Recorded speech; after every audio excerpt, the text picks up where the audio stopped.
Cuando mi hijo mayor murió, recibí una llamada que lo cambió todo. Señora, he descubierto algo sobre su hijo que necesita saber. Es urgente. Venga a mi oficina de inmediato, pero no le diga a nadie de la familia. Podría ser peligroso. La voz de su jefe temblaba. Cuando llegué, me congelé al ver quién estaba allí. Pero antes de seguir, asegúrate de ya estar suscrito al canal y escribe en los comentarios. ¿Desde dónde estás viendo este video? Nos encanta saber hasta dónde llegan nuestras historias. Nunca pensé que a mis 62 años estaría asistiendo al funeral de mi primogénito. Mateo solo tenía 38, un hombre íntegro, dedicado a su trabajo como analista financiero y, sobre todo, un hijo ejemplar.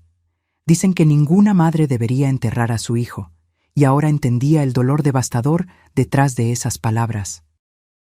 El cuerpo de Mateo había sido encontrado en su departamento 3 días antes, víctima de un aparente ataque al corazón. Nadie se lo esperaba. Siempre fue sano, hacía ejercicio regularmente y acababa de pasar un chequeo completo. Los doctores hablaron de muerte súbita, predisposición genética no detectada, términos fríos que no explicaban por qué mi hijo estaba ahora dentro de un ataúd. Durante el velorio, observé a mi hijo menor, Ricardo, organizándolo todo con una eficiencia admirable. Él y su esposa, Clarisa, se encargaron de cada detalle del funeral, mientras yo permanecía sentada, entumecida por el dolor. «Mamá, déjalo en nuestras manos. Solo tienes que descansar», repetía Ricardo, con ese tono protector que había estado usando conmigo los últimos años. Algo me molestaba, pero lo atribuía a mi frágil estado emocional. Ricardo parecía demasiado controlado. No es que esperara verlo descontrolado, pero había una serenidad casi inquietante en su postura. Clarisa permanecía a su lado, siempre atenta, siempre vigilante, como si estuviera monitoreando cada movimiento alrededor. Tras el entierro en el Panteón de Guadalajara, todos se fueron a mi casa. Mientras los invitados se servían el café que Clarisa había dispuesto, me senté en un rincón de la sala, observando el retrato de Mateo sobre la chimenea. Fue entonces cuando noté las conversaciones susurradas entre Ricardo y Clarisa.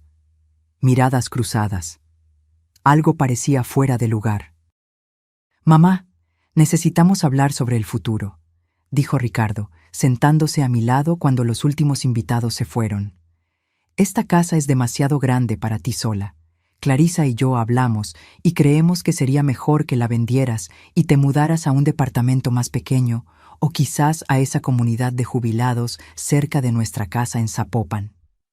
La sugerencia me tomó por sorpresa. «Pero hijo, acabamos de enterrar a tu hermano. No creo que sea el momento para...» «Precisamente por eso, mamá», interrumpió Clarisa con su voz melodiosa. «Mateo se fue tan repentinamente. La vida es impredecible. Necesitamos pensar en tu bienestar». Asentí distraídamente, incapaz de procesar esa conversación. Fue cuando sonó el teléfono. Ricardo se levantó rápidamente para atender. «¿Quién era?», pregunté cuando regresó con una expresión tensa. «Nadie importante», respondió evasivamente. «Solo alguien de la oficina de Mateo queriendo hablar contigo sobre algunos documentos». «¿Qué documentos?». «Nada de qué preocuparte ahora, mamá. Le dije que llamara en otro momento. Necesitas descansar». Esa noche, sola en mi habitación, el agotamiento finalmente me venció. Estaba casi dormida cuando mi celular vibró. Número desconocido. «Doña Adriana, soy Carlos Medina, director financiero de la empresa donde trabajaba su hijo». «¿Sí?», respondí, intentando aclarar mi mente. «Señora, necesito hablar con usted urgentemente, en privado. Es sobre su hijo». Mi corazón se aceleró. «¿Sobre Mateo? ¿Qué pasó?». Hubo una pausa antes de que respondiera. «No puedo hablar por teléfono. ¿Podría venir a mi oficina mañana temprano? Y por favor, no mencione esta conversación a nadie, especialmente a su otro hijo o a su esposa. ¿Por qué no? Por favor, confíe en mí. Es por su propia seguridad. Venga a las 9 a.m., dirección de la empresa en Monterrey». Después de colgar, estuve despierta por horas. ¿Por qué tanto secreto? ¿Qué podría saber Carlos Medina sobre Mateo que requería tal discreción? ¿Y por qué mencionar específicamente a Ricardo y Clarisa? A la mañana siguiente, le dije a Ricardo que necesitaba comprar algunas medicinas. Él insistió en ir conmigo, pero fui firme. Hijo, necesito un tiempo a solas. Es solo una farmacia. Conduje hasta el Centro Empresarial de Monterrey, donde Mateo trabajaba desde hace más de 10 años. El imponente edificio de vidrio y acero siempre me impresionaba. En la recepción, informé que tenía una reunión con Carlos Medina. Fui conducida al último piso, un área ejecutiva donde nunca había estado antes. Carlos me recibió personalmente, un hombre de mediana edad, con una mirada grave. Doña Adriana, gracias por venir. Por favor, pase. Su oficina era amplia, con una vista panorámica de la ciudad. Cerró la puerta y activó un botón que oscureció los cristales de las ventanas. Necesito garantizar total privacidad para esta conversación, explicó. Señor Medina, estoy empezando a preocuparme. ¿Qué es tan importante y secreto sobre mi hijo? Él respiró hondo. Doña Adriana, lo que le voy a contar parecerá increíble, pero le pido que me escuche hasta el final. Asentí, sintiendo un escalofrío. Su hijo Mateo vino a mí hace aproximadamente 3 meses con una preocupación muy grave. Descubrió serias irregularidades financieras que involucran a su otro hijo, Ricardo. ¿Irregularidades? ¿De qué tipo? Desvío de fondos de la empresa donde trabaja Ricardo. Mateo lo descubrió por casualidad al analizar unos documentos que cayeron en sus manos.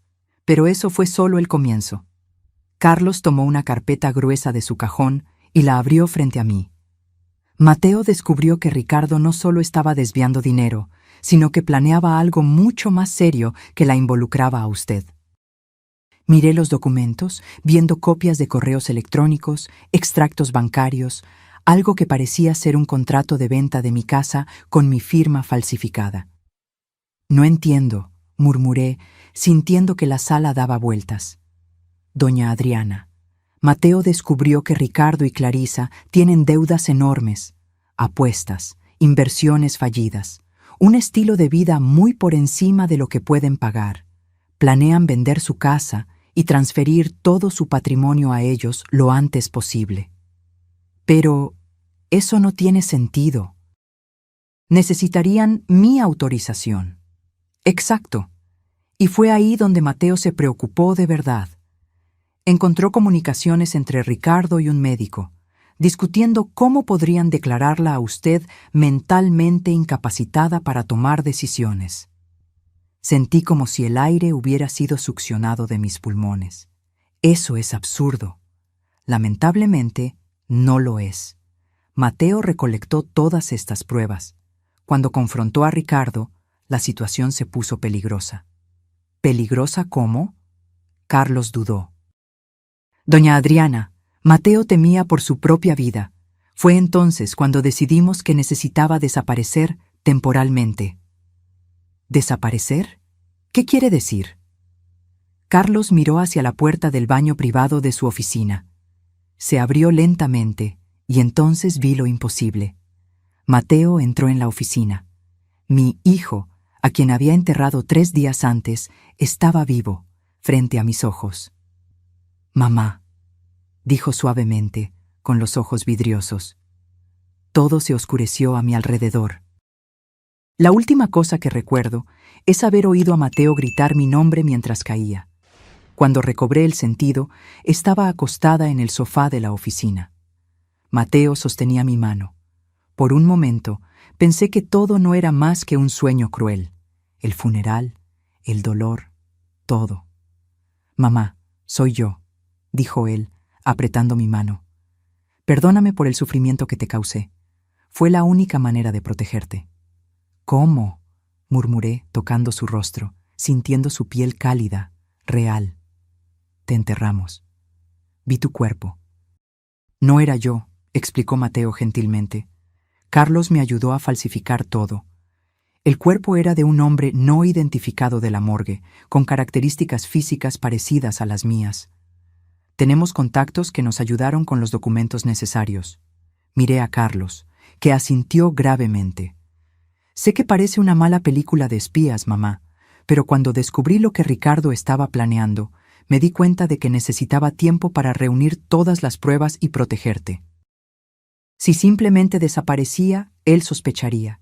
Necesitaba que todos, incluido él, creyeran que estaba muerto. ¿Pero por qué? Ricardo es tu hermano, mi hijo. Él jamás... Mamá, interrumpió Mateo suavemente. Sé que es difícil de creer, pero tengo pruebas. Tomó la carpeta de Carlos y comenzó a mostrar documentos. Correos electrónicos intercambiados entre Ricardo y un médico psiquiatra discutiendo cómo podrían documentar mi supuesta incapacidad mental. Extractos bancarios mostrando deudas enormes a nombre de Ricardo y Clarisa. Un plan detallado para vender mi casa y ponerme en una institución para ancianos. En los últimos 2 años, Ricardo y Clarisa han acumulado deudas de más de 3 millones de pesos, explicó Mateo. Apuestas, inversiones de alto riesgo, un estilo de vida que no pueden costear, y ahora están desesperados. ¿Y su solución fue eliminarme?, pregunté, sintiendo un dolor que iba más allá de lo físico. No físicamente, mamá. Pero legalmente sí. Planean obtener tu tutela legal, controlar todos tus bienes, vender todo y, eventualmente, colocarte en una institución barata mientras gastan tu dinero. Recordé de repente las pequeñas cosas que habían estado sucediendo en los últimos meses. Ricardo y Clarisa comentando que yo estaba olvidadiza. Documentos que no recordaba haber firmado. Clarisa organizando mis medicinas, insistiendo en que necesitaba dosis más fuertes. ¿Me han estado drogando?, pregunté, horrorizada ante la posibilidad. Me temo que sí, dijo Carlos. Analizamos algunas de tus medicinas que Mateo recolectó discretamente. Encontramos rastros de medicamentos que pueden causar confusión mental y somnolencia.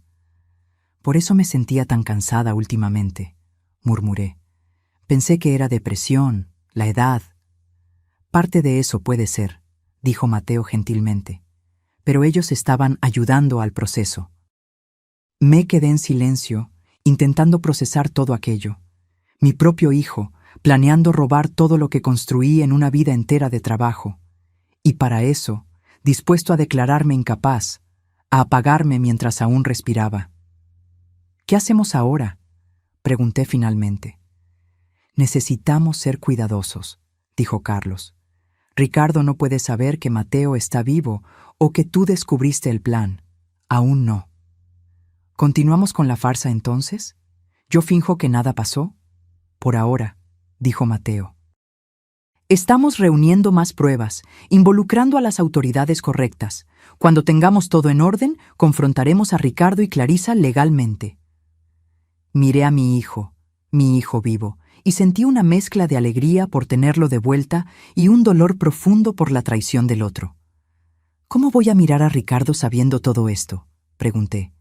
Será difícil, mamá, pero eres más fuerte de lo que imaginas. Mateo me abrazó, y por primera vez desde que recibí la noticia de su muerte, lloré de verdad. No lágrimas de luto, sino de alivio, rabia y determinación. Al volver a casa esa tarde, encontré a Ricardo esperándome, visiblemente irritado. ¿Dónde estabas, mamá? Me preocupé. Dijiste que irías a la farmacia, pero cuando llamé, me dijeron que no te vieron hoy. Respiré hondo, recordando el consejo de Mateo de actuar normalmente. Fui a otra farmacia. Luego terminé deteniéndome en un café. Necesitaba estar sola un momento. Ricardo me estudió, como si evaluara si estaba mintiendo. Bueno, no deberías salir así sin avisar. No estás en condiciones emocionales para andar deambulando por la ciudad. No estoy inválida, hijo, respondí, intentando no demostrar la rabia que crecía en mi pecho. Solo necesitaba un tiempo para mí. Claro, mamá, solo estamos preocupados por ti. ¿Verdad, Clarisa? No había notado a Clarisa parada en la entrada de la cocina, observando nuestra conversación con esa sonrisa plácida que ahora me parecía calculadora. Por supuesto, respondió ella acercándose. De hecho, traje tus medicinas de la noche. Pareces tan cansada. Me extendió un vaso de agua y 2 pastillas. Miré las píldoras que, hasta ayer, habría tomado sin cuestionar. Gracias, querida, pero las tomaré después. No tengo apetito ahora. Vi un rápido intercambio de miradas entre ellos. Es importante mantener la regularidad de los medicamentos, Adriana, insistió Clarisa, especialmente los para dormir. El doctor fue muy claro al respecto. ¿Cuál doctor?, pregunté inocentemente. Otro vistazo entre ellos. El doctor Pérez, respondió Ricardo rápidamente. ¿Recuerdas que te llevamos la semana pasada? Estabas tan confundida después de la noticia sobre Mateo. Nunca había conocido a ningún doctor Pérez. Todo era una mentira. Ah, sí, fingí estar de acuerdo, pero realmente prefiero tomarlas después. Esa noche cerré la puerta de mi habitación con llave, algo que nunca hacía antes, y tiré las pastillas por el inodoro. Por primera vez en meses, dormí sin medicación. Mi mente parecía más clara a la mañana siguiente, como si una niebla se hubiera disipado. En los días siguientes, mantuve una fachada de normalidad. Dejé que Ricardo y Clarisa pensaran que aún controlaban la situación, mientras me comunicaba secretamente con Mateo a través de un celular prepago que Carlos me había dado. Una semana después de la revelación, Ricardo se sentó conmigo durante el desayuno con unos papeles en la mano. Mamá, he estado pensando en lo que conversamos sobre la casa. Es realmente demasiado grande para ti sola, y el mantenimiento es caro. Respondí vagamente, tomando mi café. Encontré un departamento perfecto para ti, pequeño, acogedor, con vigilancia 24 horas y enfermería en el edificio. ¿Enfermería? Claro. ¿Y qué hay de la casa en Guadalajara?, pregunté, fingiendo interés. Bueno, pensé que podríamos venderla. El mercado inmobiliario está bien. Con el dinero, compramos el departamento para ti, y el resto lo podemos invertir para garantizar tu comodidad. O sea, ustedes administrarían el dinero. Ricardo pareció sorprendido por mi tono directo, pero se recuperó rápidamente. Claro, mamá, no tienes que preocuparte por esas cosas. Nosotros nos encargaremos de todo. ¿Y si no quiero vender? Su sonrisa vaciló por un instante. Mamá, sé que estás pasando por un momento difícil con la pérdida de Mateo, pero necesitas pensar en el futuro. No puedes seguir viviendo en el pasado. No estoy viviendo en el pasado, Ricardo. Estoy cuestionando por qué tanta prisa en vender mi casa. Él suspiró, como si estuviera lidiando con una niña terca. Bueno, hay algunas cuestiones prácticas. Clarisa y yo tenemos algunos gastos imprevistos. Y como eventualmente la casa será nuestra, tiene sentido adelantar el proceso y usar parte del dinero ahora, cuando lo necesitamos. Ahí estaba. La confesión parcial. Intenté controlar mi rabia. Entonces, básicamente, ¿quieres vender mi casa para pagar tus deudas? Ricardo palideció. Eso no fue lo que dije. Fue exactamente lo que dijiste, hijo. Él se levantó, visiblemente perturbado. Creo que no estás entendiendo. Quizás aún estás muy afectada. Estoy entendiendo perfectamente, respondí tranquilamente. Solo no estoy de acuerdo. En los días siguientes, percibí un cambio sutil en el enfoque de Ricardo y Clarisa. Pasaron de la insistencia directa a una estrategia más solapada. Comentarios preocupados sobre mi memoria se hicieron más frecuentes. Mamá, ¿tomaste tu medicina hoy? Pareces confundida, preguntaba Ricardo, incluso cuando yo estaba perfectamente lúcida. Adriana, ¿te acuerdas de esa conversación que tuvimos ayer sobre la venta de la casa?, cuestionaba Clarisa, refiriéndose a una conversación que nunca sucedió. Eran pequeñas semillas de duda, plantadas diariamente, destinadas a hacerme cuestionar mi propia cordura. Si no supiera lo que estaba pasando, podría fácilmente comenzar a dudar de mí misma. Por la noche, cuando estaba sola, intercambiaba mensajes con Mateo, quien me informaba sobre el avance de las investigaciones. Carlos había contratado a un detective privado y estaba reuniendo pruebas concretas de las deudas de Ricardo, las falsificaciones y el plan para declararme incapacitada. Necesitamos más tiempo, escribió Mateo. Estamos casi listos, pero tenemos que ser cuidadosos. Ricardo tiene conexiones peligrosas. Aquello me intrigó. ¿Qué tipo de conexiones tendría mi hijo? El niño que crié, que jugaba con carritos en el patio, que lloró en mi regazo cuando lo batearon por primera vez. ¿Cómo se había transformado en ese extraño calculador? Una tarde, mientras Ricardo y Clarisa habían salido, decidí hacer algo arriesgado. Entré en la habitación de invitados donde habían estado durmiendo desde el funeral de Mateo. Hurgando en sus cosas, encontré una carpeta escondida en el fondo del armario. Dentro había extractos de tarjetas de crédito mostrando deudas astronómicas en casinos, tiendas de lujo, viajes caros. También había documentos relacionados con préstamos con usureros, los tales conexiones peligrosas que Mateo había mencionado. Ricardo le debía dinero a gente peligrosa y estaba desesperado por pagarles. Encontré también un sobre con fotos. Me llevé una conmoción al ver imágenes mías, claramente tomadas sin mi conocimiento, en momentos en los que parecía confundida o cansada, probablemente después de tomar las medicinas que me daban. Había anotaciones en el reverso de cada foto. Confundida al despertar. No recordó dónde guardó las llaves. Preguntó 2 veces lo mismo. Estaban construyendo un caso contra mí, documentando meticulosamente cualquier lapsus normal para usarlo como evidencia de mi supuesta incapacidad mental. También había una carta de un médico, presumiblemente el tal doctor Pérez, discutiendo mi caso. El médico sugería que, con la documentación adecuada, podría emitir un informe atestando que yo sufría de demencia precoz y no tenía capacidad para gestionar mis propios bienes. Fotografié todo con el celular que Mateo me había dado y coloqué los documentos de vuelta exactamente como estaban. Mi corazón latía acelerado, no solo por el miedo a ser descubierta, sino por la confirmación de la traición. Ver las pruebas concretas era muy diferente a solo escuchar sobre ellas. Envié las fotos a Mateo, que respondió inmediatamente. Esto es exactamente lo que necesitábamos. Vamos a acelerar el plan. En 2 días tendremos todo listo.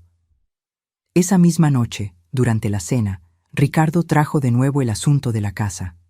Mamá, encontré un comprador interesado. Está dispuesto a pagar un valor por encima del mercado, pero necesitamos dar una respuesta rápida. ¡Qué coincidencia!, comenté casualmente. Encuentras un comprador antes incluso de que yo decida si quiero vender. Ricardo cruzó una mirada con Clarisa. En realidad, dijo lentamente, ya habíamos hablado de esto, ¿recuerdas?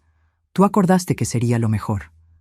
No recuerdo esa conversación, respondí, sabiendo perfectamente que nunca sucedió.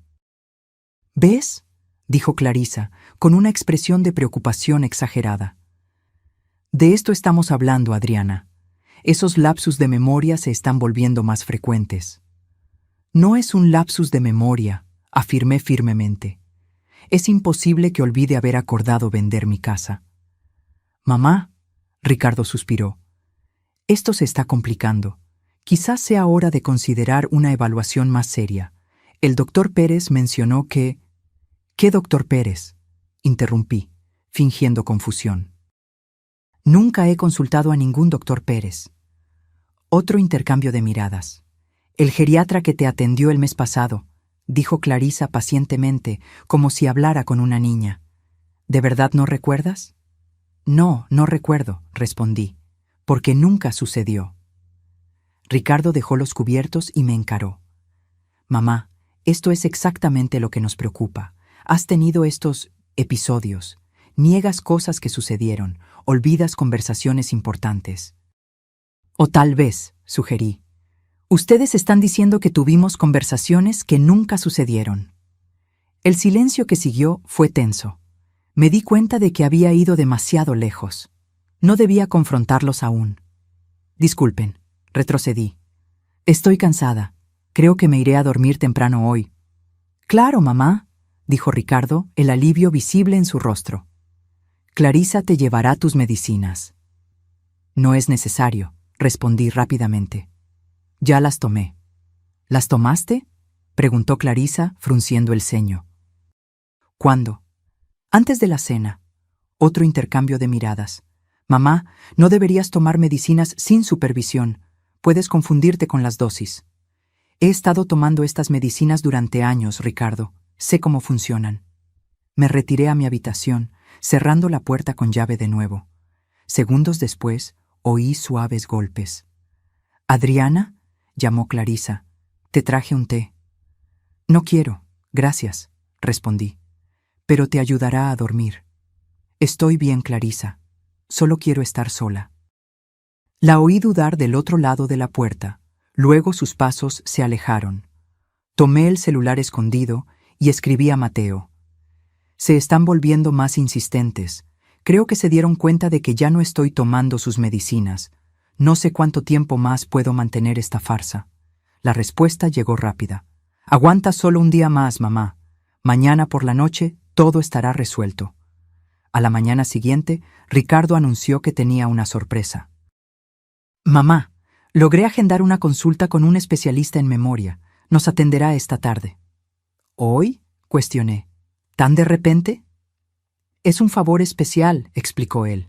«Ese doctor es muy solicitado, pero hizo una excepción para nosotros».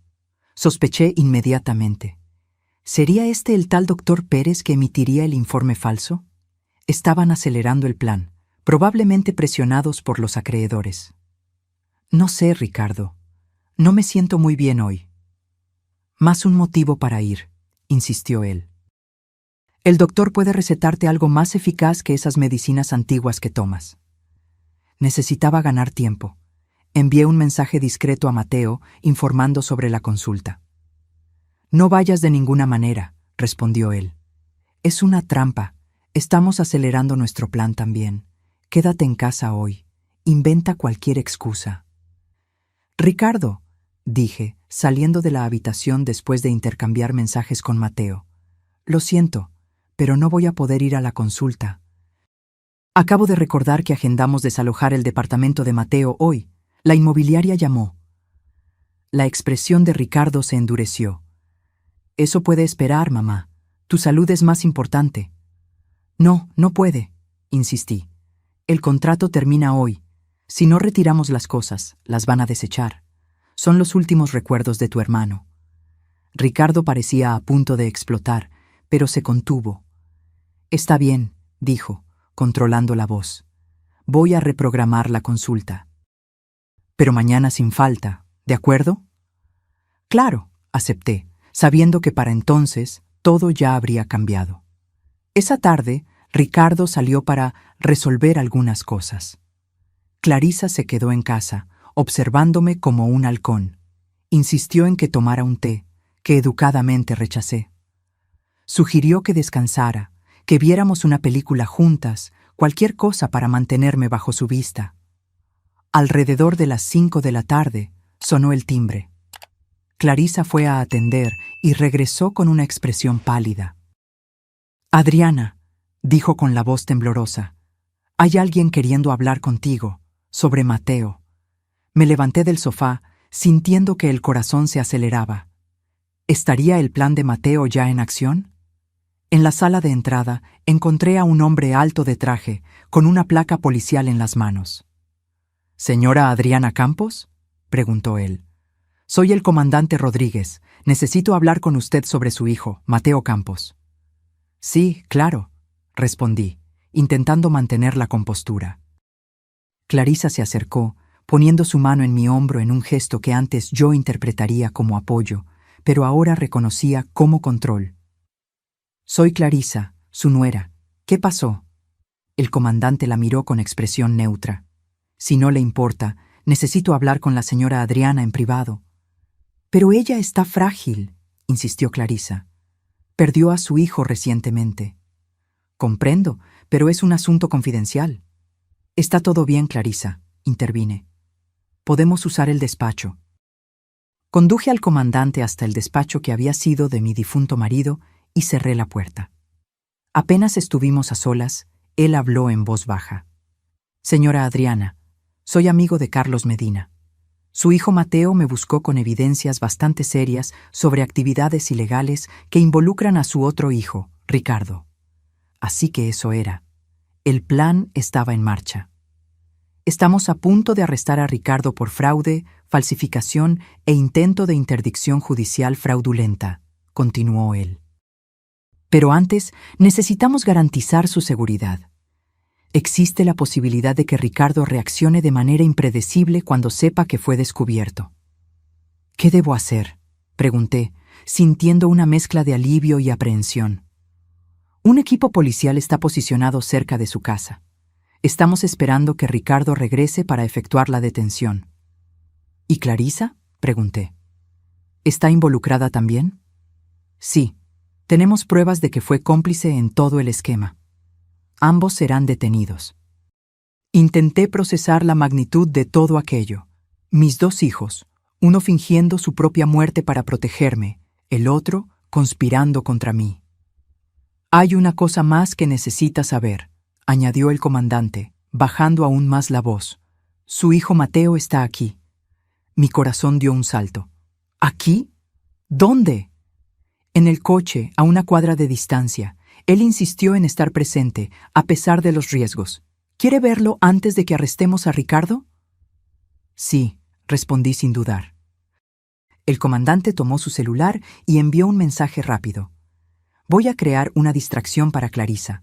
Cuando yo salga con ella hacia la sala, usted salga por la puerta trasera. Hay un coche negro esperando en la esquina. Asentí, sintiéndome como personaje de una película de espías. ¿Qué le digo a ella sobre nuestra conversación? Diga que estamos investigando algunas irregularidades en el seguro de vida de Mateo. Nada preocupante, solo burocracia. Salimos del despacho y el comandante le pidió a Clarisa que le mostrara los documentos del seguro. Mientras ellos se dirigían a la sala, escapé silenciosamente por la puerta de la cocina que daba al patio. El corazón me latía tan fuerte que temía que Clarisa pudiera oírlo. Crucé el jardín, salí por la puerta lateral y divisé el coche negro. La puerta trasera se abrió cuando me acerqué. Entré rápidamente y allí estaba él, Mateo, mi hijo, vivo. Nos abrazamos en silencio, ambos temblando de emoción. No había palabras para ese momento. Mamá, finalmente dijo, está terminando. Hoy mismo, todo esto acaba. ¿Cómo estás?, pregunté, aún sosteniendo su rostro entre mis manos, como hacía cuando era niño. Preocupado por ti, fue más difícil de lo que imaginé estar alejado, sabiendo el peligro. Tu hermano, comencé, pero no pude completar la frase. Lo sé, Mateo respondió con tristeza. Aún no puedo creer en lo que se convirtió. Carlos, que estaba en el asiento del copiloto, se giró hacia nosotros. Ricardo acaba de llegar a la casa, informó. La policía entrará en acción en instantes. Quiero estar allí, declaré. Mamá, no es seguro, protestó Mateo. Necesito verlo con mis propios ojos. Necesito mirarlo a los ojos cuando descubra que sé de todo. Mateo cruzó miradas con Carlos, que asintió con renuencia. Está bien, pero yo iré contigo. Es hora de que Ricardo sepa que no tuvo éxito. Regresamos a la casa con el coche, ahora acompañados por 2 patrullas policiales. Cuando entramos en la sala, Ricardo estaba sentado en el sofá, conversando tensamente con Clarisa. Ambos se giraron al oír la puerta. El shock en el rostro de Ricardo al ver a Mateo fue algo que jamás olvidaré. Sus ojos se abrieron. El rostro palideció como si hubiera visto un fantasma que, de cierta forma, era exactamente lo que estaba viendo. ¿Qué es esto?, tartamudeó, levantándose. Hola, hermano, dijo Mateo tranquilamente. Clarisa dejó escapar un grito ahogado, cubriendo su boca con las manos. Imposible, murmuró ella. Estás muerto. Nosotros vimos... Vieron lo que me fue conveniente que vieran, respondió Mateo. Así como yo vi lo que ustedes estaban planeando para nuestra madre. Los policías entraron en la sala, liderados por el comandante Rodríguez. Ricardo Campos, Clarisa Campos, están siendo arrestados por múltiples cargos de fraude, falsificación de documentos, conspiración e intento de interdicción fraudulenta. Ricardo parecía un animal acorralado, los ojos saltando de Mateo hacia mí, hacia los policías. De repente, su mirada se endureció. «Esto es ridículo», exclamó. «No pueden probar nada». «En realidad sí podemos», dijo el comandante, haciendo un gesto a uno de los policías, que abrió una carpeta. «Tenemos copias de correos electrónicos intercambiados entre usted y el doctor Pérez Mendoza, discutiendo la emisión de un informe médico falso declarando a su madre mentalmente incapacitada. Tenemos los documentos falsificados con su firma. Tenemos pruebas de que usted abrió tarjetas de crédito a nombre de ella sin su consentimiento». Ricardo me miró y por primera vez vi miedo en sus ojos. «Mamá, no es lo que parece», intentó. «Estábamos intentando protegerte». «¿Protegerme?», repetí, manteniendo la voz firme a pesar del dolor que me consumía. «¿Doparme, robar mi dinero, planear ponerme en un asilo? ¿Eso es protección, Ricardo? No entiendes, estábamos desesperados». «¿Por las deudas de juego?», pregunté. «¿De los préstamos con usureros? ¿De los gastos extravagantes?». Pareció sorprendido por yo saber tantos detalles. «¿Cómo...?» «Encontré sus documentos», expliqué. «El día que salieron. Vi todo, los extractos, las fotos que me tomaron, las anotaciones, todo». Clarisa, hasta entonces en silencio, de repente avanzó en mi dirección. «Vieja entrometida, arruinaste todo». Un policía la contuvo antes de que llegara hasta mí.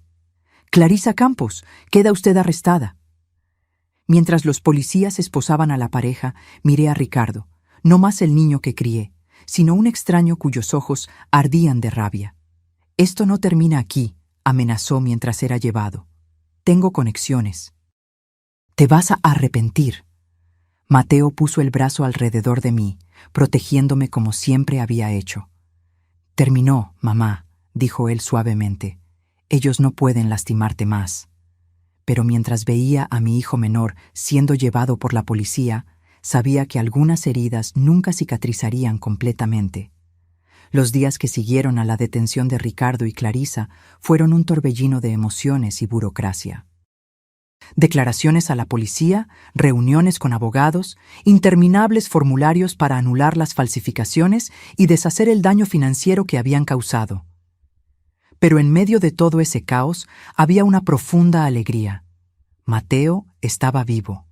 La resurrección oficial de mi hijo exigió casi tanto papeleo como su muerte. Carlos movilizó un equipo jurídico para lidiar con las complicaciones legales. Hubo multas que pagar por la falsificación del acta de defunción, explicaciones que dar a las autoridades, un nuevo funeral que organizar para el verdadero ocupante del ataúd que enterramos, un hombre sin familia cuya identidad fue temporalmente prestada gracias a contactos de Carlos. «¿Cómo fue vivir escondido todo este tiempo?», le pregunté a Mateo una noche, mientras cenábamos solos en casa por primera vez desde que todo había ocurrido. «Solitario», admitió él. «Me quedé en un departamento seguro que Carlos consiguió en Puebla. Salía solo lo esencial, siempre disfrazado. La parte más difícil fue saber que tú estabas sufriendo, creyendo que yo estaba muerto, pero expuesta al peligro». «¿Por qué no me contaste antes?». Mateo suspiró, poniendo los cubiertos a un lado. «Fue mi mayor duda. Carlos y yo lo discutimos por días. Al final, decidimos que tu reacción de luto necesitaba ser genuina para que Ricardo no sospechara. Si supieras la verdad, quizás no lograrías mantener la farsa. Subestimaste mis habilidades de actriz», comenté con una pequeña sonrisa. «Quizás». Él sonrió de vuelta. Pero tampoco sabíamos hasta dónde estaba dispuesto a llegar Ricardo. Si él percibía que tú sabías algo, podría acelerar los planes.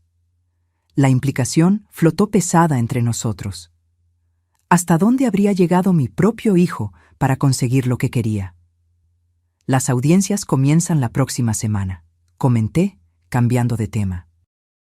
«El abogado dijo que Ricardo está intentando un acuerdo». «Típico de él», respondió Mateo amargamente, siempre buscando el camino más fácil, incluso a costa de otros. «Clarisa está colaborando con la fiscalía», añadí, ofreciendo información a cambio de una pena reducida. Aparentemente, está echándole toda la culpa a Ricardo. No me sorprende, ella siempre fue manipuladora. Miré por la ventana, hacia el jardín donde mis dos hijos solían jugar juntos, construyendo fuertes de ramas y hojas, defendiéndose de enemigos imaginarios. ¿Dónde nos equivocamos con él, Mateo? ¿Qué pasó con ese niño dulce que conocíamos? Mateo se quedó en silencio por un momento. No creo que nos equivocamos, mamá. Algunas personas simplemente toman malas decisiones, luego más malas decisiones para cubrir las primeras, y antes de que se den cuenta, están atrapadas en una espiral descendente.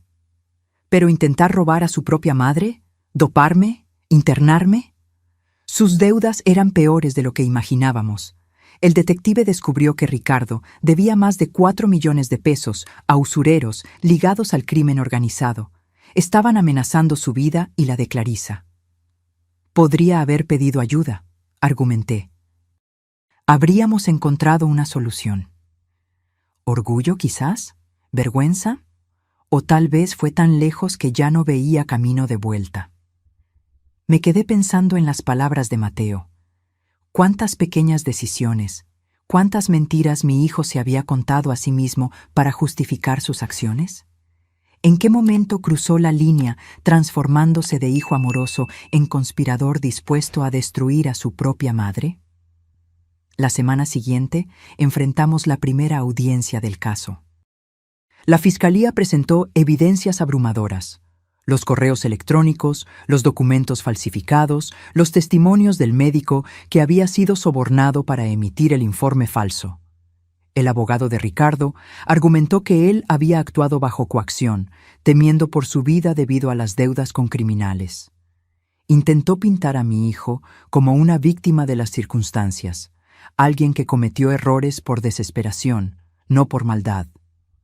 Cuando tuve que testificar, miré directamente a Ricardo. Mantuvo los ojos bajos, incapaz de encarar mi mirada. Describí cómo habían intentado hacerme dudar de mi propia mente, cómo me habían drogado, cómo planeaban arrancarme de mi casa y ponerme en una institución mientras gastaban mi dinero. ¿La señora cree que su hijo representa un peligro para usted?, preguntó el fiscal. Hesité. A pesar de todo, era mi hijo. Creo que él representa un peligro para sí mismo y para cualquier persona que tenga algo que él quiera, respondí finalmente. Ya no lo reconozco como el hijo que crié. Vi a Ricardo encogerse en la silla. Después de 3 semanas de audiencias, el juez dictó su sentencia. Ricardo fue condenado a 6 años de prisión por fraude, falsificación y conspiración. Clarisa, a cambio de su cooperación, recibió una pena de 3 años, con posibilidad de progresión a régimen abierto después de 1 año. Cuando el juez leía la sentencia, observé a Ricardo. Ya no había arrogancia en su rostro, solo derrota. Por un breve momento, nuestras miradas se cruzaron y pensé ver un destello del niño que había sido, perdido, asustado, arrepentido. Pero luego el momento pasó y fue llevado por los guardias. En el estacionamiento del juzgado, Mateo me preguntó: ¿Cómo te sientes? Como si hubiera perdido un hijo de nuevo, respondí honestamente. Solo que esta vez fue por elección de él. ¿Crees que algún día podrás perdonarlo? Miré al cielo, pensando en la respuesta. No sé, Mateo. El perdón no es algo que se decide en un día, es un proceso. ¿Y nosotros? ¿Qué hacemos ahora? Era una buena pregunta. Nuestra vida había sido puesta patas arriba 2 veces. Primero por la muerte de Mateo, luego por la traición de Ricardo. Creo que necesitamos un nuevo comienzo, sugerí. Esta casa tiene muchas memorias ahora, algunas buenas, otras demasiado dolorosas. En los meses siguientes puse la casa en Guadalajara a la venta, irónicamente, realizando el deseo de Ricardo, pero en mis propios términos. Mateo y yo encontramos una casa más pequeña, más acogedora, en una ciudad costera a 2 horas de distancia, como Puerto Vallarta. Un lugar donde nadie nos conocía, donde no seríamos la madre y el hermano de ese hombre que intentó robar a su propia familia. El día de la mudanza, Hice una última caminata por la casa vacía donde crié a mis hijos. Cada habitación guardaba recuerdos. Ricardo dando sus primeros pasos en esta sala, Mateo estudiando hasta tarde en esa habitación, ambos corriendo por el pasillo en días de lluvia. Me detuve en la habitación de Ricardo, ahora vacía, excepto por una caja que yo había separado.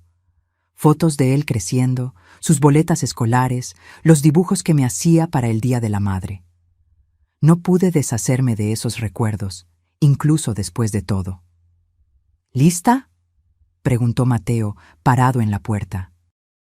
Casi, respondí. Solo necesito 1 minuto. Cuando él salió, puse un sobre dentro de la caja. Era una carta que había escrito para Ricardo, no para enviar ahora, sino quizás algún día, cuando las heridas no estuvieran tan abiertas. Hijo mío, comenzaba la carta, no sé cuándo o si leerás esto, pero quiero que sepas que, a pesar de todo lo que pasó, una parte de mí todavía recuerda al niño que fuiste. No puedo perdonar lo que hiciste, no ahora, quizás nunca. Pero tampoco puedo borrar 35 años de amor. Eso siempre estará ahí, como una cicatriz que nunca desaparece completamente. Cerré la caja, respiré hondo y me preparé para dejar esa vida atrás. En la nueva casa, Mateo y yo establecimos una rutina tranquila. Él continuó trabajando remotamente para la misma empresa, aunque Carlos le había ofrecido una sociedad después de todo lo que habían pasado juntos. Nuestra nueva casa quedaba a pocos metros de la playa en Puerto Vallarta. Todas las mañanas yo caminaba por la arena aún fresca de la noche, observando el mar en su eterno movimiento. Había algo reconfortante en esa constancia. Las olas venían e iban, independientemente de los dramas humanos que se desarrollaban en sus orillas. Cerca de 6 meses después de mudarnos, recibí una carta de la penitenciaría donde Ricardo estaba cumpliendo su condena.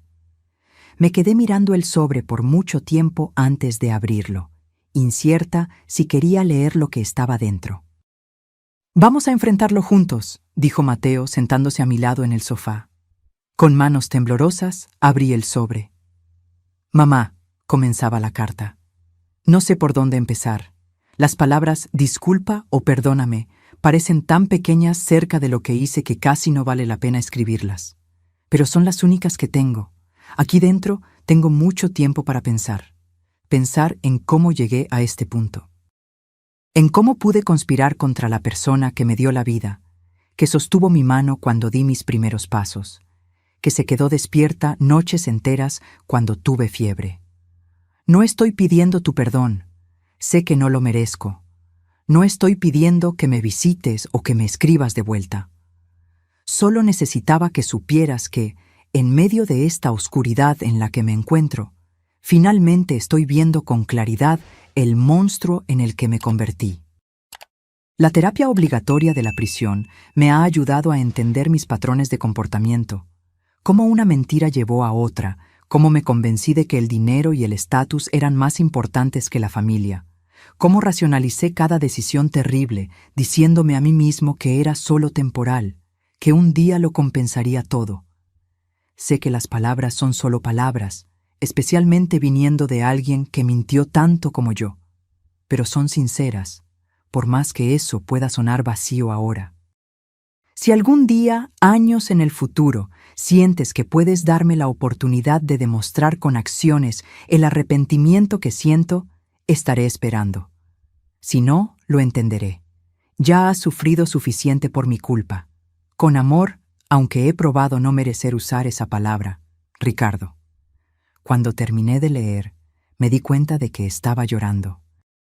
No sabía exactamente por qué, si era por la pérdida del hijo que conocí, por el dolor que aún sentía por su traición, o por alguna confusa esperanza de que tal vez, solo tal vez, esas palabras fueran verdad.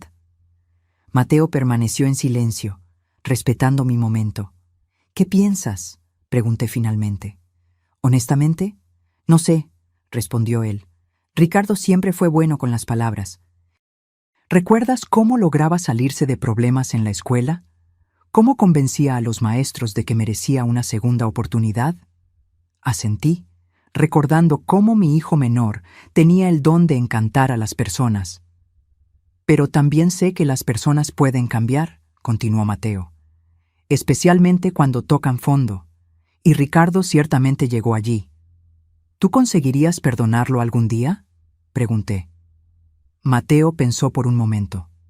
Tal vez. Con mucho tiempo y muchas pruebas de que el cambio es genuino. ¿Pero confiar en él de nuevo? Eso sería mucho más difícil. Guardé la carta en un cajón, sin decidir si respondería o no.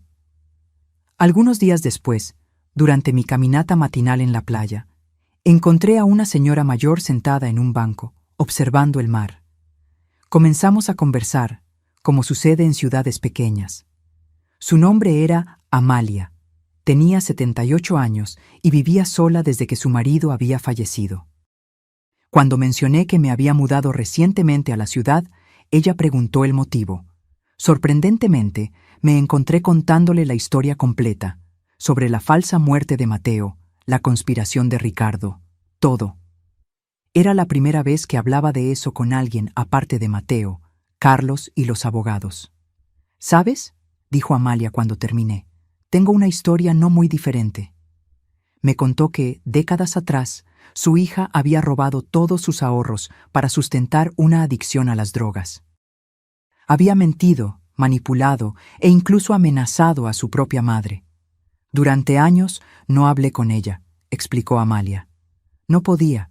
El dolor era demasiado grande, pero un día recibí una carta parecida a la que describes.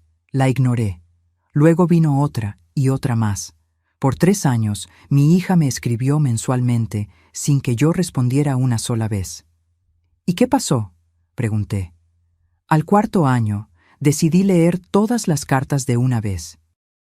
Vi una progresión en ellas, de la desesperación a la aceptación, de la autocompasión al verdadero arrepentimiento. En la última carta ya no pedía nada, solo me contaba sobre su vida, su recuperación, cómo estaba intentando ayudar a otras personas con problemas similares. Amalia sonrió, mirando al horizonte. Decidí visitarla. Fue extraño, doloroso, pero también sanador, de alguna forma. Hoy tenemos una relación. No es perfecta, nunca será como antes, pero es algo. ¿Y sabes una cosa? No me arrepiento de haberle dado esa oportunidad. Incluso si hubiera terminado mal, no me arrepentiría, porque necesitaba saber, por mí misma, si era posible reconstruir algo de las ruinas.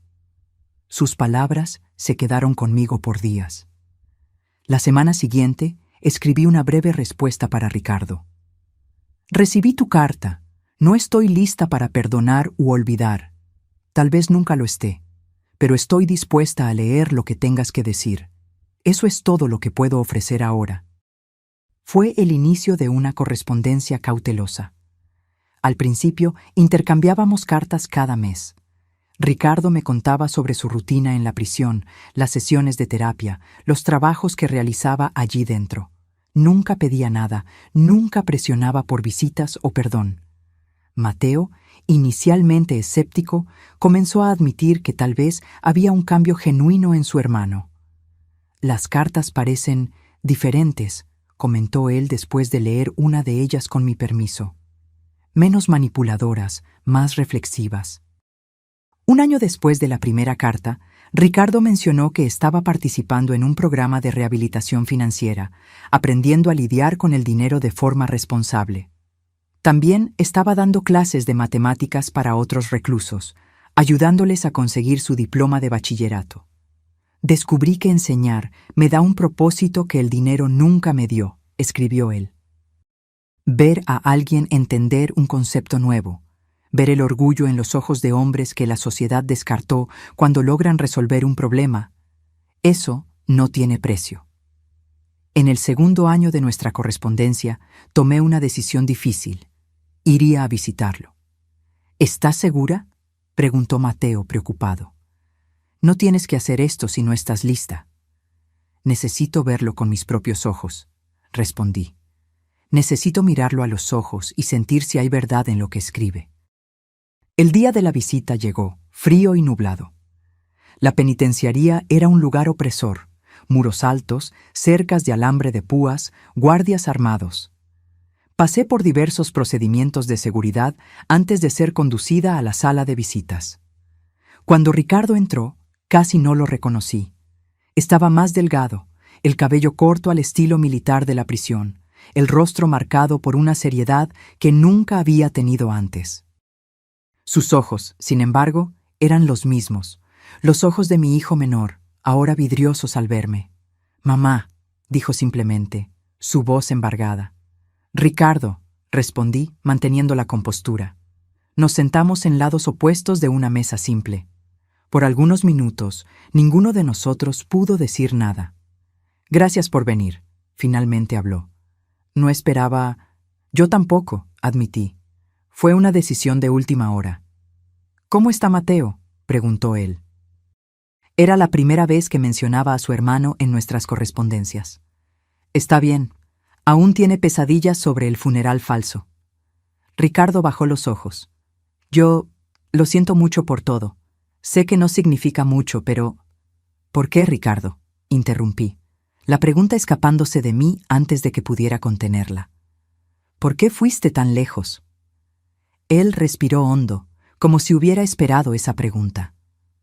Al principio fueron solo pequeñas apuestas. Pensé que podía controlarlo. Cuando me di cuenta, estaba hundido en deudas. A Clarisa le gustaba una vida lujosa y yo quería impresionarla. Una cosa llevó a la otra. Comencé a pedir dinero prestado a personas peligrosas. Luego vino la presión, las amenazas. «¿Pero por qué no pediste nuestra ayuda?».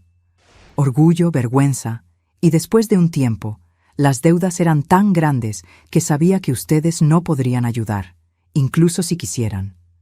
Fue cuando comencé a ver tus bienes como una solución. La honestidad brutal de sus palabras me golpeó como un puñetazo. ¿Y doparme? ¿Hacerme pensar que estaba perdiendo la memoria?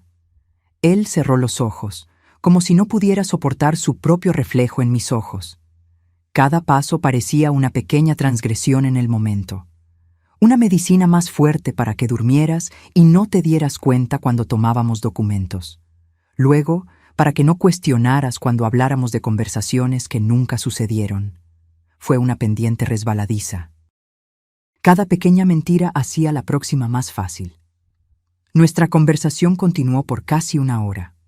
No hubo grandes catarsis, ningún momento dramático de perdón o reconciliación.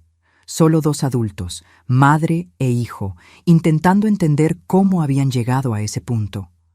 Cuando salí de la penitenciaría esa tarde, me sentí simultáneamente agotada y aliviada. Ver a Ricardo cara a cara, escuchar sus explicaciones, había traído una especie de cierre que las cartas no podían proporcionar. «¿Cómo te fue?», preguntó Mateo ansiosamente cuando llegué a casa. «Difícil», respondí honestamente, «pero necesario». En los meses siguientes, continué intercambiando cartas con Ricardo, ahora con una frecuencia mayor. Ocasionalmente, hacía otra visita.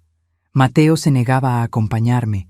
Aún no estaba listo para enfrentar al hermano que lo había matado y conspirado contra su madre. «Tal vez un día», decía él siempre que yo preguntaba, «pero no ahora». Comprendí su resistencia. La traición que sufrió fue doble, no solo como hijo, sino también como hermano que tuvo su identidad robada, su muerte escenificada, todo a causa de la codicia del propio hermano. Un día, cerca de 2 años y medio después de la detención de Ricardo, recibí una llamada inesperada. «Señora Adriana Campos, soy el doctor Silveira, psicólogo de la penitenciaría estatal». «Sí», respondí, temiendo inmediatamente lo peor. «¿Le pasó algo a mi hijo?». «No, no. Disculpe alarmarla. De hecho, estoy llamando con buenas noticias. Su hijo ha destacado en nuestro programa de rehabilitación. Desarrolló un método de enseñanza de matemáticas para reclusos con dificultad de aprendizaje que está obteniendo resultados notables». «Eso es sorprendente», comenté. «Sí, y es por eso que estoy llamando. Estamos considerando a Ricardo para el programa de progresión a régimen semiabierto». Ya cumplió más de un tercio de la condena. Ha demostrado excelente comportamiento y arrepentimiento genuino. Con su formación en administración, podría trabajar durante el día y regresar a la penitenciaría por la noche. La noticia me tomó por sorpresa. Parte de mí se sintió feliz por el progreso de Ricardo, pero otra parte sintió un recelo instintivo. ¿Y cuándo sucedería eso? Si todo va bien en la evaluación final, dentro de 3 meses, explicó el doctor. Mencionó que le gustaría saber su opinión antes de aceptar la progresión. Aquello me sorprendió aún más. ¿Mi opinión? ¿Por qué? Dijo que no quiere que usted se sienta incómoda o insegura. Si prefiere que él permanezca en el régimen cerrado por más tiempo, él lo entenderá y esperará. Le prometí al médico que pensaría en el asunto y le daría una respuesta en unos días. Cuando se lo conté a Mateo, su reacción fue de escepticismo. ¿Régimen semiabierto? ¿Ya? ¿Y ese supuesto interés por tu opinión no parece más una manipulación? Tal vez, admití, pero el psicólogo parece genuinamente impresionado con su progreso. Los psicólogos pueden ser engañados, argumentó Mateo. Ricardo siempre supo cómo presentarse bien cuando le convenía. Aquella noche, releí todas las cartas que Ricardo me había enviado en los últimos años.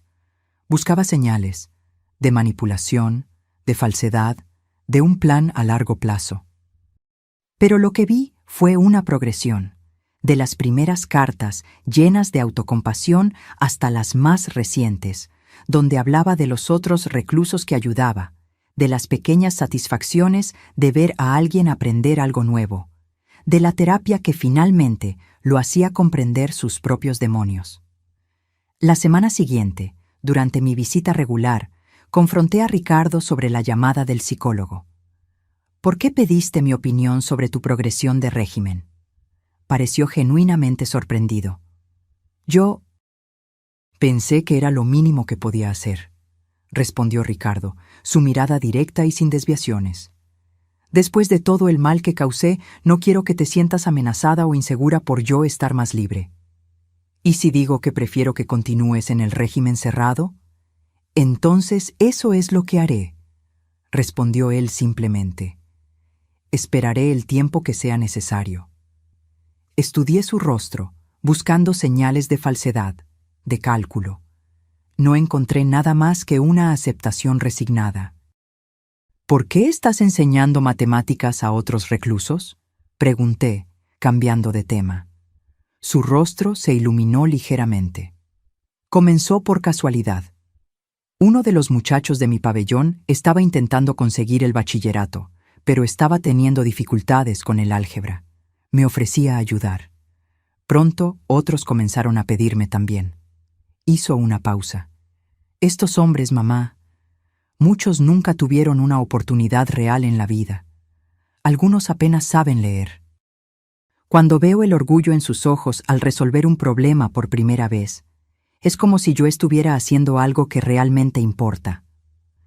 Había una sinceridad en su voz que me conmovió. Por un breve momento, vislumbré al niño que había sido. Curioso, brillante, siempre dispuesto a explicar cosas a los demás. Después de reflexionar por varios días, tomé mi decisión. Llamé al doctor Silveira e informé que no me oponía a la progresión de Ricardo a régimen semiabierto. Mateo no se alegró. «Estamos corriendo un riesgo innecesario», argumentó. «¿Y si él vuelve a las antiguas prácticas? ¿Y si decide visitarte cuando esté en libertad durante el día?» «Estará monitoreado», expliqué. «Y sinceramente, Mateo, en algún momento tenemos que aceptar la posibilidad de que las personas pueden cambiar». «Algunas personas, tal vez», respondió él. «Pero Ricardo nos engañó por tanto tiempo». «Sé que es más difícil para ti», reconocí. «Él no solo traicionó tu confianza, sino que te forzó a una situación extrema. No te estoy pidiendo que lo perdones, solo que aceptes que estoy dispuesta a darle esta oportunidad». 3 meses después, Ricardo comenzó en el régimen semiabierto. Consiguió un empleo en una organización sin fines de lucro que trabajaba con reintegración de exreclusos, donde utilizaba sus habilidades administrativas durante el día, regresando a la penitenciaría por la noche y los fines de semana. En las cartas, él describía su trabajo con entusiasmo. Estoy ayudando a personas que cometieron errores como yo a encontrar un camino de vuelta a la sociedad. Es irónico y apropiado al mismo tiempo. Pasamos otro año en esa rutina. Ricardo trabajando durante el día, cumpliendo su condena por la noche, nuestras visitas ocasionales y cartas frecuentes. Mateo continuaba reacio a cualquier contacto con su hermano, aunque yo notaba que hacía más preguntas sobre Ricardo, sobre su trabajo, sobre su aparente rehabilitación. Entonces, llegó el día de la audiencia para la progresión a régimen abierto. Ricardo podría vivir en una casa de reinserción social, necesitando solo presentarse periódicamente ante la justicia. Iré a la audiencia, anuncié para Mateo en la víspera. Él se quedó en silencio por un momento, entonces dijo algo que me sorprendió. Yo también iré. ¿Estás seguro? No, admitió él, pero creo que ya es hora de enfrentar esto como una familia, o lo que queda de ella. La audiencia fue breve, pero intensa. El juez revisó el historial de Ricardo en la prisión, escuchó los testimonios de los psicólogos y supervisores, todos positivos. Cuando preguntó si alguien de la familia le gustaría hablar, me levanté. Mi hijo cometió errores graves, comencé, sintiendo el peso de cada palabra. Él conspiró contra mí, traicionó mi confianza, causó un sufrimiento inmenso a nuestra familia, pero en los últimos 3 años he visto un esfuerzo consistente y genuino de su parte para cambiar, para comprender las razones detrás de sus acciones y para reparar, en la medida de lo posible, el daño que causó. Apoyo su progresión al régimen abierto. Para mi sorpresa, Mateo también se levantó. Señor juez, soy Mateo Campos, hermano del acusado. Fui víctima directa de sus acciones, habiendo sido forzado a fingir mi propia muerte para proteger a nuestra madre de sus planes. Hizo una pausa, mirando directamente a Ricardo por primera vez en casi 4 años. No estoy listo para perdonar a mi hermano. Quizás nunca lo esté, pero reconozco los esfuerzos que ha hecho. No me opongo a la progresión de régimen. Vi a Ricardo bajar la cabeza, lágrimas silenciosas corriendo por su rostro.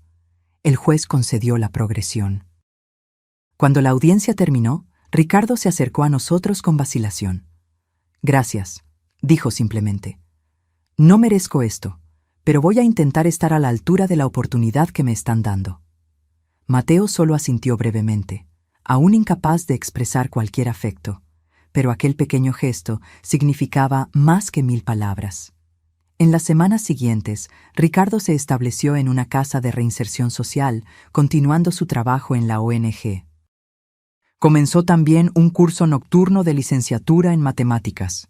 Quería convertirse en profesor.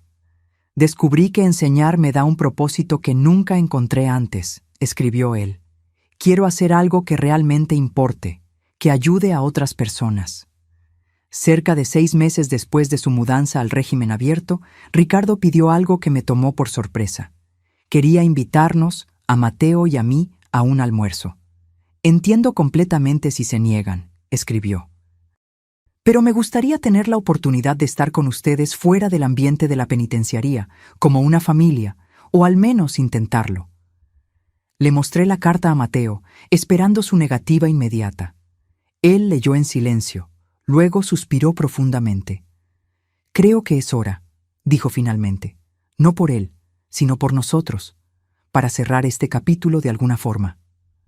El almuerzo sucedió en un restaurante sencillo cerca de la casa de reinserción. Al principio, la atmósfera estaba tensa, cargada de palabras no dichas y profundos rencores.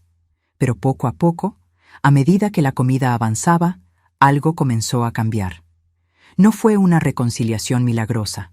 No hubo abrazos emocionados o perdones instantáneos.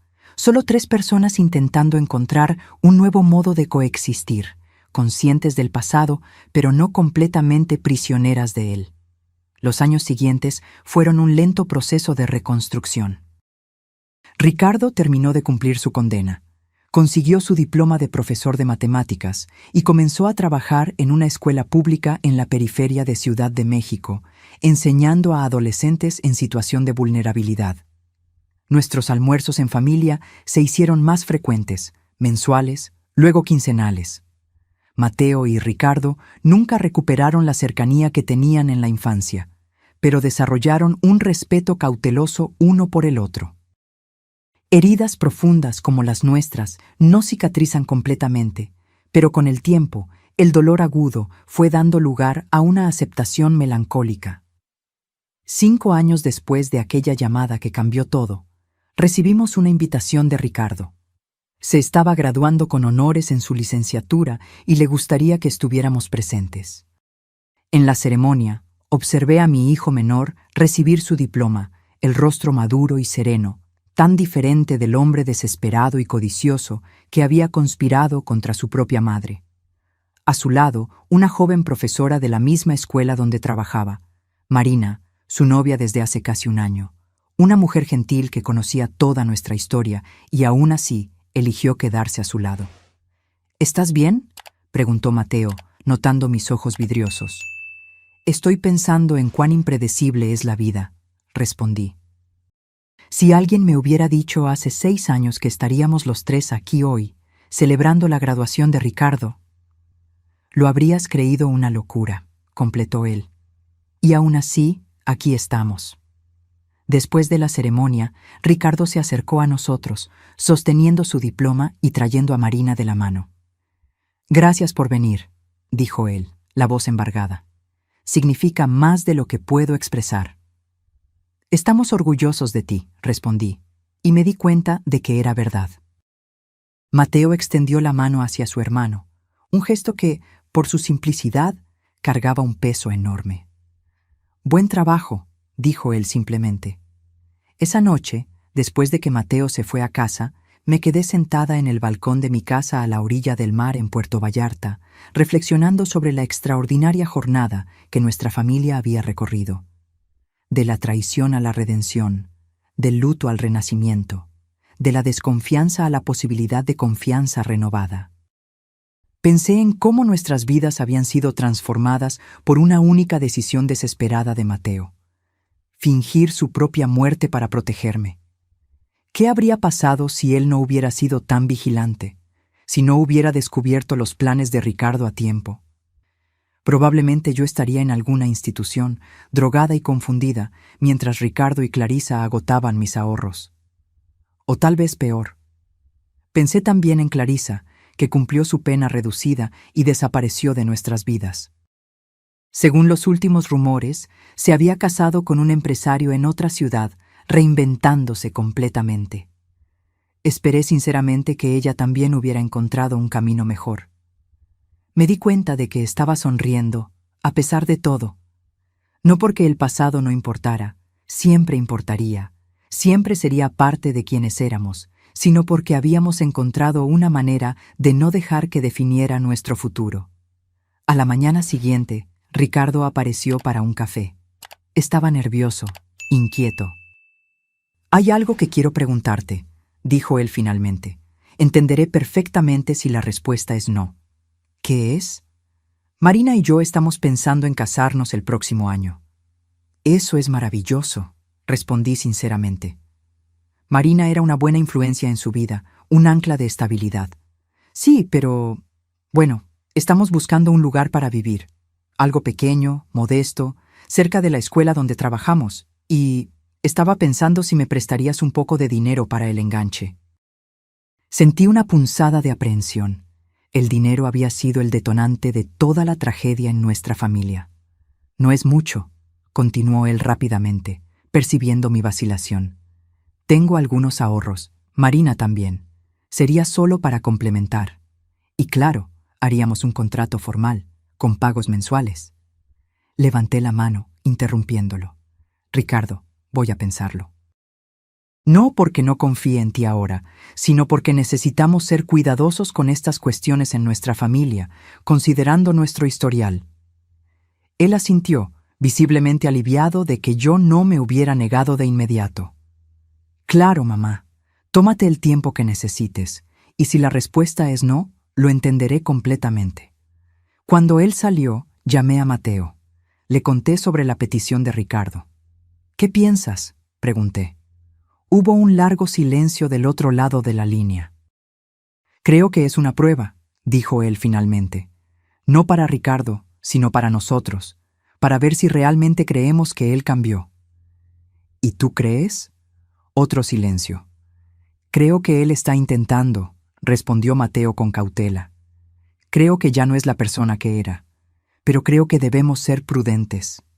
¿Cómo? Tal vez podamos ayudar de una forma que no implique entregar dinero directamente. Podríamos ser avales del préstamo, por ejemplo. O comprar la casa y establecer un contrato formal de alquiler con opción a compra. Era una sugerencia sensata, un término medio entre confianza y cautela. 2 días después, llamé a Ricardo para conversar. Le expliqué la propuesta que Mateo y yo habíamos elaborado. No es una cuestión de no confiar en ti, expliqué. Es sobre establecer límites saludables después de todo lo que pasamos. Para mi sorpresa, Ricardo pareció genuinamente aliviado. Es perfecto, dijo él. Para ser honesto, me preocupé después de hacer la petición.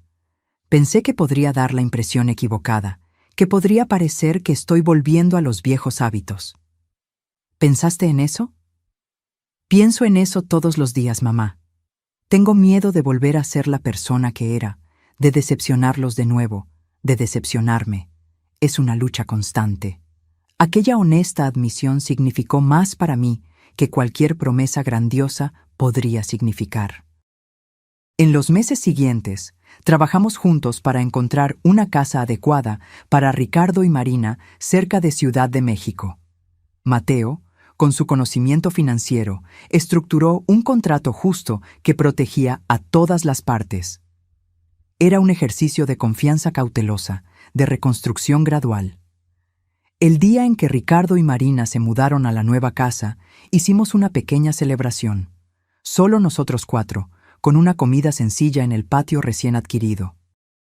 Un brindis, propuse, levantando mi copa, por los nuevos comienzos. Por los nuevos comienzos, todos repitieron. Mientras observaba a mis 2 hijos conversando civilizadamente, no pude evitar reflexionar sobre la extraordinaria jornada que habíamos recorrido. De la desesperación a la esperanza, de la traición a la redención incompleta, pero significativa. ¿En qué estás pensando?, preguntó Marina, sentándose a mi lado mientras los hermanos discutían sobre la mejor forma de arreglar la terraza trasera. En cómo la vida rara vez sigue el camino que esperamos, respondí. Y en cómo a veces, de las mayores tragedias, pueden surgir oportunidades de crecimiento que nunca habríamos imaginado. Ella sonrió, cubriendo mi mano con la suya. Ricardo me cuenta historias sobre cómo eras cuando él era niño. Dice que siempre fuiste la fuerza de la familia, incluso antes de que todo esto sucediera. No me sentí fuerte cuando descubrí la verdad sobre sus planes, admití. Me sentí rota, traicionada, perdida. Pero sobreviviste, observó ella. Y más que eso, encontraste un camino no solo para ti misma, sino para toda la familia. Miré de nuevo a mis hijos, Mateo mostrándole a Ricardo cómo la madera de la terraza necesitaba ser tratada, Ricardo escuchando atentamente, respetuosamente. No era perfecto, no era lo que yo había soñado para nosotros tantos años atrás. Pero era real, era honesto, y eso tenía su propio tipo de belleza. ¿Sabes?, le dije a Marina, por mucho tiempo pensé que nuestra historia era sobre traición. Luego pensé que era sobre perdón. Ahora me doy cuenta de que es sobre algo más complejo, sobre cómo seguir adelante incluso cuando el perdón completo puede nunca llegar, sobre encontrar un nuevo tipo de relación a partir de las cenizas de la antigua. Ella asintió, comprendiendo perfectamente. Ricardo sabe eso también, dijo ella suavemente. Sabe que algunos puentes, una vez quemados, nunca pueden ser completamente reconstruidos. Pero está agradecido porque al menos construyeron una pasarela estrecha para cruzar el abismo. Una pasarela estrecha. Era una buena metáfora para lo que habíamos logrado.